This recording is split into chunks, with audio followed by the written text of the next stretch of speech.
8वां अध्याय नामकरण संस्कार और बाल लीला। श्री सुखदेव जी कहते हैं, परीक्षित, यदुवंशियों के कुल पुरोहित थे श्री गर्गाचार्य जी। वे बड़े तपस्वी थे। वसुदेव जी की प्रेरणा से वे एक दिन नंद बाबा के गोकुल में आए। उन्हें देखकर नंद बाबा को बड़ी प्रसन्नता हुई। वे हाथ जोड़कर उठ खड़े हुए, उनके चरणों में प्रणाम किया। उसके बाद ये स्वयं भगवान ही हैं, इस भाव से उनकी पूजा की। जब गर्गाचार्य जी आराम से बैठ गए और विधि पूर्वक उनका आतिथ्य सत्कार हो गया, तब नंद बाबा ने बड़ी ही मधुर वाणी से उनका अभिनंदन किया और कहा, भगवान, आप तो स्वयं पूर्ण काम हैं, फिर मैं आपकी क्या सेवा करूं? आप जैसे महात्माओं का हमारे जैसे गृहस्थों के घर आ जाना ही हमारे परम कल्याण का कारण है। हम तो घरों में इतने उलझ रहे हैं और इन प्रपंचों में हमारा चित्त इतना दीन हो रहा है कि हम आपके आश्रम तक जा भी नहीं सकते। हमारे कल्याण के सिवा आपके आगमन का और कोई हेतु हो ही नहीं सकता। प्रभु, जो बात साधारणतः इंद्रियों की पहुंच के बाहर है अथवा भूत और भविष्य के गर्भ में निहित है, वह भी ज्योतिष्य शास्त्र के द्वारा प्रत्यक्ष जान ली जाती है। आपने उसी ज्योतिष्य शास्त्र की रचना की है। आप ब्रह्मवेत्ताओं में श्रेष्ठ हैं। इसलिए मेरे इन दोनों बालकों के नामकरण आदि संस्कार आप ही कर दीजिए, क्योंकि ब्राह्मण जन्म से ही मनुष्य मात्र का गुरु है। गर्गाचार्य जी ने कहा, नंद जी, मैं सब जगह यदुवंशियों के आचार्य के रूप में प्रसिद्ध हूँ। यदि मैं तुम्हारे पुत्र के संस्कार करूंगा तो लोग समझेंगे कि यह तो देवकी का पुत्र है।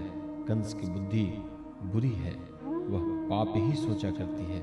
वसुदेव जी के साथ तुम्हारी बड़ी घनिष्ठ मित्रता है। जब से देवकी की कन्या से उसने यह बात सुनी है कि उसको मारने वाला और कहीं पैदा हो गया है, तब से वह यही सोचता रहता है कि देवकी के 8वें गर्भ से कन्या का जन्म नहीं होना चाहिए। यदि मैं तुम्हारे पुत्र का संस्कार कर दूं और वह इस बालक को वसुदेव जी का लड़का समझकर मार डाले तो हमसे बड़ा अन्याय हो जाएगा। नंद बाबा ने कहा, आचार्य जी, आप चुपचाप इस एकांत गौशाला में केवल अस्तित्व वाचन करके इस बालक का द्विजाति समुचित नामकरण संस्कार मात्र कर दीजिए। औरों की कौन कहे, मेरे सगे संबंधी भी इस बात को न जानने पाए। श्री सुखदेव जी कहते हैं, गंगाचार्य तो संस्कार करना चाहते ही थे। जब नंद बाबा ने उनसे इस प्रकार प्रार्थना की, तब उन्होंने एकांत में छिपकर गुप्त रूप से दोनों बालकों का नामकरण संस्कार कर दिया। गंगाचार्य जी ने कहा, यह रोहिणी का पुत्र है, इसलिए इसका नाम होगा रोहिणेय। यह अपने सगे संबंधी और मित्रों को अपने गुणों से अत्यंत आनंदित करेगा, इसलिए इसका दूसरा नाम होगा राम। इसके बल की कोई सीमा नहीं है, अतः इसका एक नाम बल भी है। यह यादवों में और तुम लोगों में कोई भेदभाव नहीं रखेगा और लोगों में फूट पड़ने पर मेल कराएगा, इसलिए इसका एक नाम संकर्षण भी है। और यह जो सांवला है, यह प्रत्येक युग में शरीर ग्रहण करता है। पिछले युगों में इसने क्रमशः श्वेत, रक्त और पीत ये 3 विभिन्न रंग स्वीकार किए थे। अब कि यह कृष्ण वर्ण हुआ है, इसलिए इसका नाम कृष्ण होगा। नंद जी, यह तुम्हारा पुत्र पहले कभी वसुदेव जी के घर भी पैदा हुआ था, इसलिए इस रहस्य को जानने वाले लोग इसे श्रीमान वासुदेव भी कहते हैं। तुम्हारे पुत्र के और भी बहुत से नाम हैं तथा रूप भी अनेक हैं। इसके जितने गुण हैं और जितने कर्म हैं, उन सबके अनुसार अलग अलग नाम पड़ जाते हैं। मैं तो उन नामों को जानता हूं, परंतु संसार के साधारण लोग नहीं जानते। यह तुम लोगों का परम कल्याण करेगा। समस्त गोप और गौओं को यह बहुत ही आनंदित करेगा। इसकी सहायता से तुम लोग बड़ी बड़ी विपत्तियों को भी सुगमता से पार कर लोगे। ब्रजराज, पहले युग की बात है, एक बार पृथ्वी में कोई राजा नहीं रह गया था। डाकुओं ने चारों ओर लूट खसोट मचा रखी थी। तब तुम्हारे इसी पुत्र ने सज्जन पुरुषों की रक्षा की और इससे बल पाकर उन लोगों ने लुटेरों पर विजय प्राप्त की। जो मनुष्य तुम्हारे इस सांवले सलोने शिशु से प्रेम करते हैं, वे बड़े भाग्यवान हैं। जैसे विष्णु भगवान के कर कमलों की छत्र छाया में रहने वाले देवताओं को असुर नहीं जीत सकते, वैसे ही इससे प्रेम करने वालों को भीतर या बाहर किसी भी प्रकार के शत्रु नहीं जीत सकते। नंद जी, चाहे जिस दृष्टि से देखें, गुण में, संपत्ति और सौंदर्य में, कीर्ति और प्रभाव में तुम्हारा यह बालक साक्षात भगवान नारायण के समान है। तुम बड़ी सावधानी और तत्परता से इसकी रक्षा करो। इस प्रकार नंद बाबा को भली भांति समझाकर आदेश देकर गंगाचार्य जी अपने आश्रम को लौट आए। उनकी बात सुनकर नंद बाबा को बड़ा ही आनंद हुआ। उन्होंने ऐसा समझा कि मेरी सब आशा लालसाएं पूरी हो गई, मैं अब कृतकृत्य हूँ। परीक्षित, कुछ ही दिनों में राम और श्याम घुटनों और हाथों के बल बकैया चल चल कर गोकुल में खेलने लगे। दोनों भाई अपने नन्हे नन्हे पांवों को गोकुल के कीचड़ में घसीटते हुए चलते। उस समय उनके पांव और कमर के घुंघरू रुनझुन बजने लगते। वह शब्द बड़ा भला मालूम पड़ता। वे दोनों स्वयं वह ध्वनि सुनकर खिल उठते। कभी कभी वे रास्ते चलते किसी अज्ञात व्यक्ति के पीछे हो लेते, फिर जब देखते कि यह तो कोई दूसरा है, तब झक से रह जाते और डरकर अपनी माताओं रोहिणी जी और यशोदा जी के पास लौट आते। माताएं यह सब देख देख कर स्नेह से भर जाती। उनके स्तनों से दूध की धारा बहने लगती। जब उनके दोनों नन्हे नन्हे से शिशु अपने शरीर में कीचड़ का अंगराग लगाकर लौटते, तब उनकी सुंदरता और भी बढ़ जाती थी। माताएं उन्हें आते ही दोनों हाथों से गोद में लेकर हृदय से लगा लेती और स्तनपान कराने लगती। जब वे दूध पीने लगते और बीच बीच में मुस्कुरा मुस्कुरा कर अपनी माताओं की ओर देखने लगते, तब वे उनकी मंद मंद मुस्कान, छोटी छोटी दतुलियां और भोला भाला मुंह देखकर आनंद के समुद्र में डूबने उतराने लगती। जब राम और श्याम दोनों कुछ और बड़े हुए, तब ब्रज के घर के बाहर ऐसी ऐसी बाल लीलाएं करने लगे जिन्हें गोपियां देखती ही रह जाती। जब वे किसी बैठे हुए बछड़े की पूंछ पकड़ लेते और बछड़े डर डर कर इधर उधर भागने लगते, तब वे दोनों और भी जोर से पूंछ पकड़ लेते और बछड़े उन्हें घसीटते हुए दौड़ने लगते। गोपियां अपने घर का काम धंधा छोड़कर यही सब देखती रहती और हंसते हंसते लोटपोट होकर परम आनंद में मग्न हो जाती। कन्हैया और बलदायु दोनों ही बड़े चंचल और बड़े खिलाड़ी थे। वे कहीं हिरण, कहीं गाय आदि सिंह वाले पशुओं के पास दौड़ जाते, तो कहीं धधकती हुई आग से खेलने के लिए कूद पड़ते। कभी दांत से काटने वाले कुत्तों के पास पहुंच जाते, तो कभी आंख बचाकर तलवार उठा लेते। कभी कुएं या गड्ढे के पास जल में गिरते गिरते बचते, तो कभी मोर आदि पक्षियों के निकट चले जाते और कभी कांटों की ओर बढ़ जाते। माताएं उन्हें बहुत बरसती, परंतु उनकी एक न चलती। ऐसी स्थिति में वे घर का काम धंधा भी नहीं संभाल पाती थी। उनका चित्त बच्चों को भय की वस्तुओं से बचाने की चिंता से अत्यंत चंचल रहता था। राजर्षि, कुछ ही दिनों में यशोदा और रोहिणी के लाडले लाल घुटनों का सहारा लिए बिना अनायास ही खड़े होकर गोकुल में चलने फिरने लगे। ये ब्रजवासियों के कन्हैया एवं भगवान हैं, परम सुंदर और परम मधुर।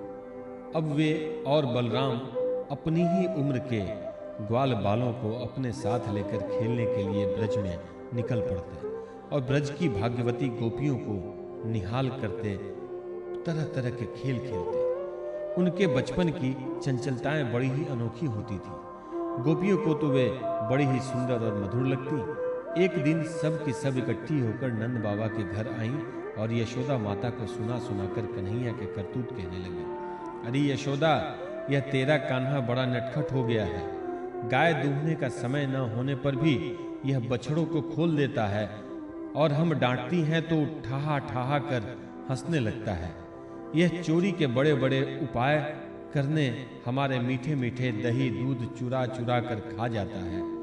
केवल अपने ही खाता तो एक बात भी थी, यह तो सारा दही दूध वानरों को भी बांट देता है और जब वे भी पेट भर जाने पर नहीं खा पाते, तब यह हमारे माटों को ही फोड़ डालता है। यदि घर में कोई वस्तु इसे नहीं मिलती तो यह घर और घर वालों पर बहुत खींचता है और हमारे बच्चों को रुलाकर भाग जाता है।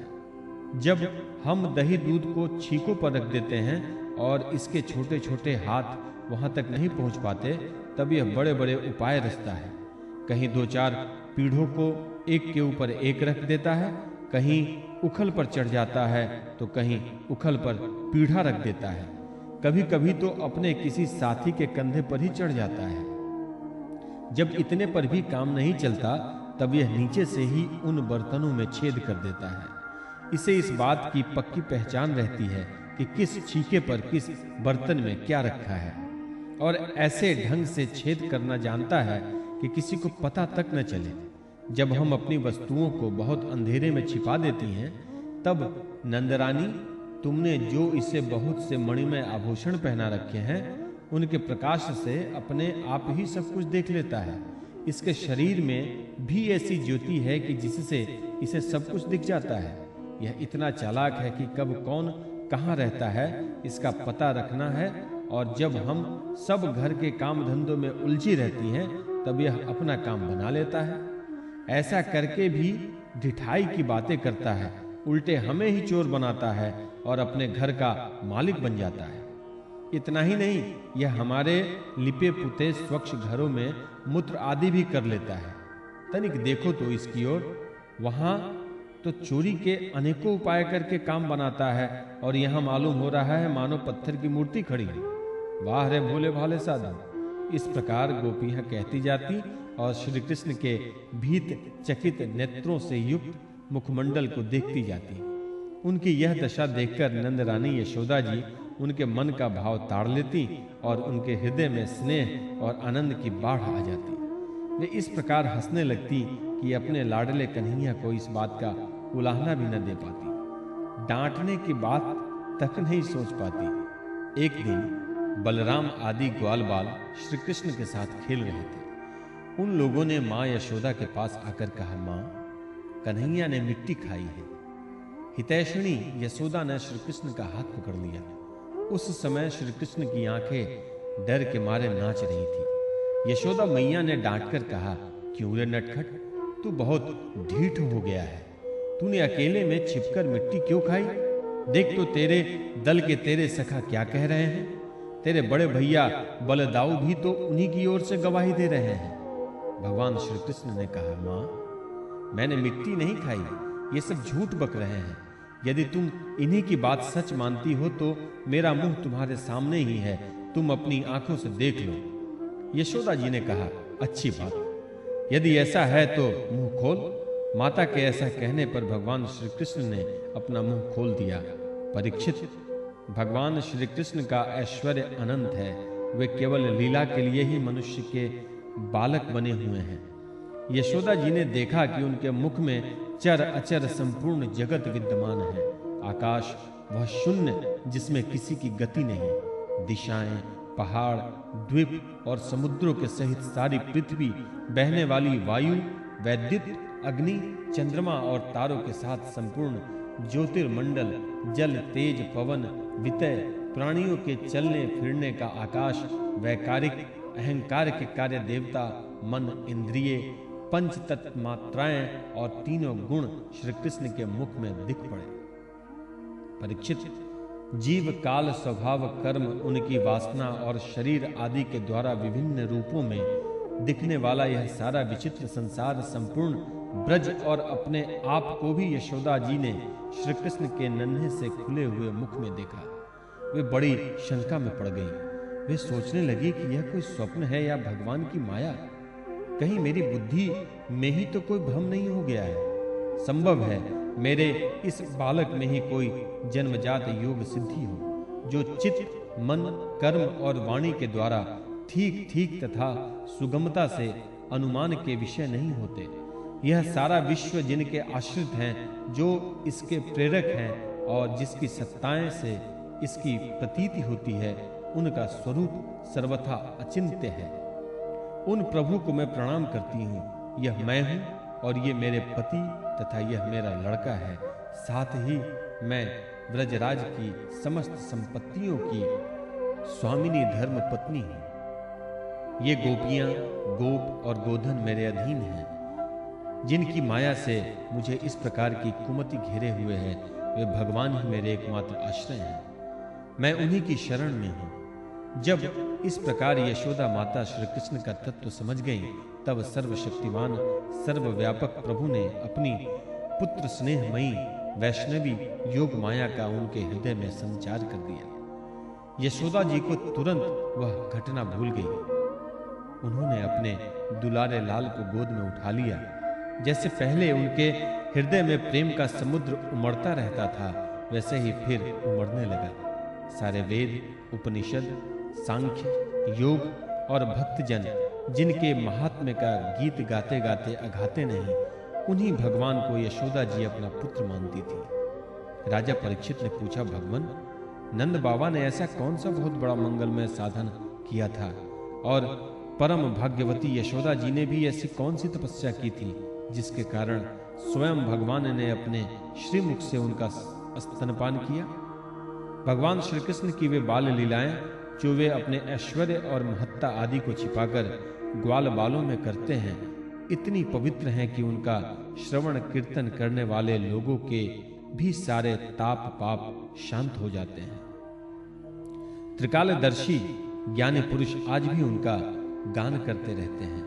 वही लीलाएं उनके जन्मदाता माता पिता देवकी वसुदेव जी को तो देखने तक को नहीं मिलती, और नंद यशोदा उनका अपार सुख लूट रहे हैं। इसका क्या कारण है? श्री सुखदेव जी ने कहा, परीक्षित, नंद बाबा पुनर्जन्म में एक श्रेष्ठ वसु थे। उनका नाम था द्रोण और उनकी पत्नी का नाम धरा। उन्होंने ब्रह्मा जी के आदेशों का पालन करने की इच्छा से उनसे कहा, भगवान, जब हम पृथ्वी पर जन्म लें तब जगदीश्वर भगवान श्री कृष्ण में हमारी अनन्य प्रेममयी भक्ति हो, जिस भक्ति के द्वारा संसार में लोग अनायास ही दुर्गतियों को पार कर जाते हैं। ब्रह्मा जी ने कहा, ऐसा ही होगा। वे ही परम यशस्वी भगवन्मय द्रोण ब्रज में पैदा हुए और उनका नाम हुआ नंद, और वे ही धरा इस जन्म में यशोदा के नाम से उनकी पत्नी हुई। परीक्षित, अब इस जन्म में जन्म मृत्यु के चक्र से छुड़ाने वाले भगवान उनके पुत्र हुए, और समस्त गोप गोपियों की अपेक्षा इन पति पत्नी नंद और यशोदा जी का उनके प्रति अत्यंत प्रेम हुआ। ब्रह्मा जी की बात सत्य करने के लिए भगवान श्री कृष्ण बलराम जी के साथ ब्रज में रहकर समस्त ब्रजवासियों को अपनी बाल लीला से आनंदित करने लगे।